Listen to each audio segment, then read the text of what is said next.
Hi everyone, welcome back to my channel. I'm Megan, and today I'm going to be discussing Traitors Season 4, Episode 1, because it premiered last night. I know there was 3 episodes that dropped, and I'm going to do 3 separate videos. Okay, so I want to start off with the cast and my predictions on who I think the Traitors are going to be. So just looking at the cast, I actually knew quite a bit, at least 50% of the people. So I knew Ian from Big Brother. I'd seen both of the seasons that he was on. He won his very first season. I didn't watch Tiffany's season of Big Brother, but I knew who she was. Who else did I know? I knew Mama Kelsey. Who doesn't know Mama Kelsey? I know Mark from Dancing with the Stars because he's a professional. I knew Steven from Laguna Beach, which still surprises me that they didn't have Laguna Beach as his description. He had One Tree Hill. Like, no, he is known for Laguna Beach. And I think they did a reunion last year to mark like 20 years or something. So he should definitely be, it should definitely say Laguna Beach under his name, especially if the reunion's going to be coming out, if it hasn't already. I knew Ron Funches because he's a comedian and he's on one of my favorite TV shows ever. It's called Undateable. If you've never seen it, check it out on Tubi. It is such a gem of a sitcom. It's so good. So anyway, so I was really excited to see Ron because I haven't really seen him in anything in a while. I also knew Tara and Johnny because they're both Olympic skaters, and I remember seeing them growing up. Dorinda was on last season. Michael Rappaport, he is an actor, so I was familiar with him. Rob was from Love Island. I didn't watch Love Island, but I've seen some clips online of him, so I just kind of knew who he was. Lisa, I knew who she was. And then Colton, I saw him on his season of The Bachelor. So I knew of quite a few people. So that was kind of cool. I didn't realize how many people I knew until I was going through the cast list. And so right off the bat, my predictions for Traitors, I had a few. I know that they're only going to have 3 or 4 Traitors throughout the season. So right off the bat, I guessed Maura was going to be one of them just based on her picture. I feel like she looks like a traitor based on her dress up and get up and everything, which I absolutely loved that. And then I knew Lisa, like, Lisa has to be a traitor. Like, come on now. Like, she just is the epitome of a traitor. Like, her personality, the way she presents herself. Like, yeah, I had her down as a traitor. I knew that there probably was going to be a gamer that was going to be a traitor. And it was, for me, going to be between Jam Jam and Ian. I've never seen Survivor, but just off, like, the looks in the preview, I feel Jam Jam would make a good traitor. Kind of like Bob the Drag Queen vibes from last year. And then I chose Ian just because he's an underdog persona. And I didn't really know. I just don't think, like, Tiffany, feel like she could have been an obvious choice if they were going to go that route. And Rob C, I feel like he would be an obvious choice because I know he is a big fan favorite of the Survivor franchise. So I just kind of went out of the ordinary and see, like, Jam Jam kind of has a personality for it, and then Ian kind of had the underdog look. So those are the 5 that I had. Oh, and then Robert from Love Island. I don't know if I just mentioned him or not, but it was going to be a hit or a miss with him because I feel like he could be like a silent assassin if he were to be a traitor, and I know he's kind of he's just, like, seems very introverted, so it'd be really interesting to see if he was going to be a traitor or not. So I had those 5 as, like, a preview when the cast came out. And then when the introduction happened and they were at the bonfire, my predictions changed a little bit because I noticed Candace was doing confessionals quite a bit. And the way she presented herself on how the housewives are underestimated and they are probably easy target or are looked as, like, dumb.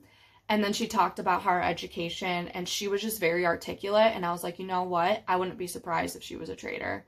And then Rob R from Love Island, he also had quite a few confessionals. And then him and Eric had some banter on the steps while they were at the bonfire, like, going forward to see if they were, like, the secret traitor or not.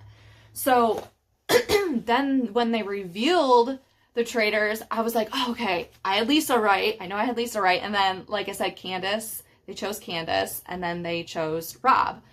And so I was like, I kind of dig this, honestly. I really liked it. And when they did do the 3 traitors with the hands, I wasn't sure if the secret traitor or the traitor that Alan held up with the card at the bonfire was going to be part of that round table, like, tapping, if they were going to just, like, do it twice. But then you find out at the end of the episode that there actually is another traitor, and that's the secret traitor. While watching the episode, there were many different players that reminded me of previous seasons. I'm going to go over some of those right now really quickly, but Mora reminds me of Ekin-Su from season 2. I know they're not from the same country, but they just have like a similar vibe and like a similar look, so she definitely reminds me of Ekin-Su. Candace kind of gives me a little bit of a Phaedra vibe, especially now that we know that she's a traitor. She could probably do good with the hand-to-hand combat and just her interpersonal relationships with everyone. However, she's currently, right now, she seems to be talking a lot. So that might be something to watch her going forward, especially since when she announced in the turret that she said to people that, Lisa, I think you might be going to be a traitor. But that was before they knew. And Rob's like, oh my gosh, you told people that she might have been a traitor. And so hopefully that doesn't come and haunt Lisa back. So it'll be really interesting to see how that dynamic works. And then Rob kind of gives me Carolyn vibes from last season because he is a little bit hard to read and he has like a little bit of a quirkiness to him and he's quiet and observant. So he definitely gives me Carolyn vibes, and he is also a traitor like Carolyn. So it'll be interesting to see how he does. I think he's going to do really well. If the girls like don't turn on him, he would have to be the first person to turn because he is outnumbered. So I'm so excited to see how Rob is with a traitor. I think he'll be really good. And then Eric reminds me of Kevin for some odd reason. I don't know if it's just like the anesthetic look or just like the vibe, but he's definitely not as like ditzy as Kevin was in season 2. And then Tara reminds me of Gabby. She literally looks like Gabby from last season, except she like shorter hair and then like blonder. But I don't know why. I just stared at her and I'm like, man, she kind of reminds me of Gabby. And then Portia gives me Sierra vibes from last season. And then Michael, at first, I thought we didn't have a murder yet at the end of the episode. We don't know yet. But he gave me like Johnny Banana vibes, meaning that he is going to be out first. But then he also gives me Tom Sandoval vibes from last year because Michael just won't shut up. And that's how Tom was last year. Like, he just like kept talking. And you could tell he was obviously a faithful. And so now that we know that Michael is a faithful, I think it's going to be the same situation as Tom if he does not get murdered night 1. And then Johnny and Tara, their dynamic reminds me of like CT and Trishelle. They both mentioned that they're going to keep their distance because they are so close. So it'll be interesting to see that dynamic going forward. They don't seem like they're like a big part of the game right now, but that is something that I saw that was similar to previous season, as well as Rob and Eric. Rob and Eric's relationship, Rob R. and Eric, reminded me of Peter and Kevin from season 2. They had this like interesting dynamic, and then they had like a little strategy. But when they were conversing with each other on the steps, and then Rob's like, I really like Eric. I don't know, just their dynamic reminds me of Peter and Kevin. So there were definitely some characters that in this one that reminded me of like previous seasons, which was just like really cool because like last year Dylan was, like the pilot Pete of the season.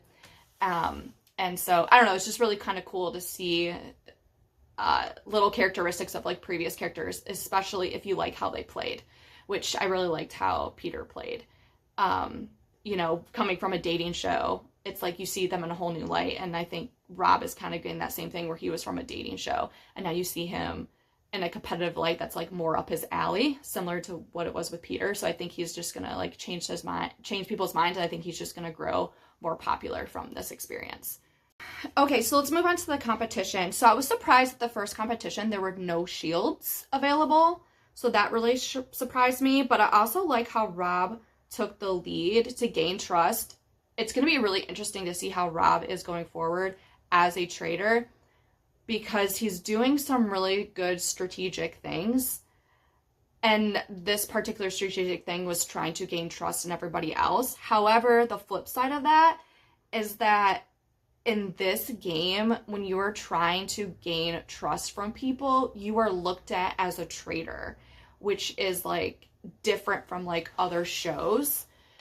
So it'll be interesting to see how that tactic continues to work out for him. And I feel like that might be something that's going to hurt maybe the franchise as a whole, because people are doing things that may be trustworthy, but then that can also be a counterpoint to being a traitor. So then if you do something trustworthy and you bring it to the table, that can automatically put you in danger, because people can easily use that against you. I mean, look at all the round tables. Everyone is just like easily like, oh, if you look this way or if you act this way, like it's just very easy to pinpoint things. So when you don't really know the truth, you just have to go off gut instincts.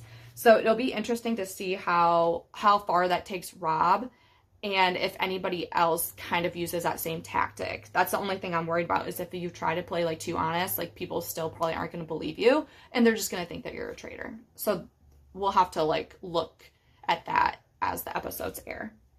I also liked how a couple of the boats, the contestants on the boats, they actually like worked together when they were getting the coffins off, and they're like, okay, we aren't going to put the coffins in your grave, we're going to work together. So I thought that was kind of cool. I feel like this group is working together better this season than there were previous seasons, because I feel like everyone were savages the last couple seasons on, you know, getting the shields and being selfish, which I don't blame anyone being selfish. It's a game at the end of the day. So it's just really interesting on how this group seems to be working together to even increase the pot. As well, the traitors seem to be working together as well. So that's something to keep an eye on going forward as well. At the end of the episode in the turret, we learn that there is a secret traitor, and the secret traitor put up 4 people for possible murder. So the 4 people were males, but before it was announced as that, I kind of figured after the bonfire that Jam Jam and Colton could be traitors because of their conversation with other people, specifically Jam Jam with Monet, and how like receptive he was, and the words that he used. Like he didn't really necessarily say I, but just the way that his thought process was, as well as the confessionals. I was trying to use the confessionals as a way to determine who might be the secret traitor, because they may be saying stuff in a different light, or production's only showing us certain clips to make us think one way or the other. So that was my initial guess on the secret traitors, and Rob kind of had that same thought in terms of Colton possibly be one of them, because Rob's name was on the short list. However, knowing the short list was all males, then I thought to myself, well, maybe it's a female, but I don't know yet which female it may be, because it doesn't seem like any of them necessarily are a traitor. Obviously, Donna's name has come up. I think as an audience member, it's obvious, with her being the mom in the moment in the US, you know, in the spotlight. It does make sense for her to be a traitor if you want her to have a lot of screen time.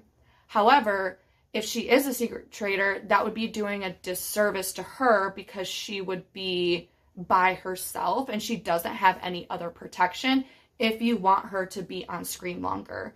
If she was with the 3 traitors in the turret, or at least have 2 other people, she can at least be protected out there. And it doesn't seem like that is the route that's going to be happening, but we will see with the other 2 episodes. I just thought it was just kind of interesting that all 4 of the shortlisted people were males, leading me to believe that it is a female. But I feel like there are enough. I feel like the 2 strongest females that potentially could be traitors are already traitors. So I honestly don't know what the thought process is on production in this particular secret traitor. Those are all my thoughts on episode 1 of The Traitors. Stay tuned for episode 2 and episode 3 reviews.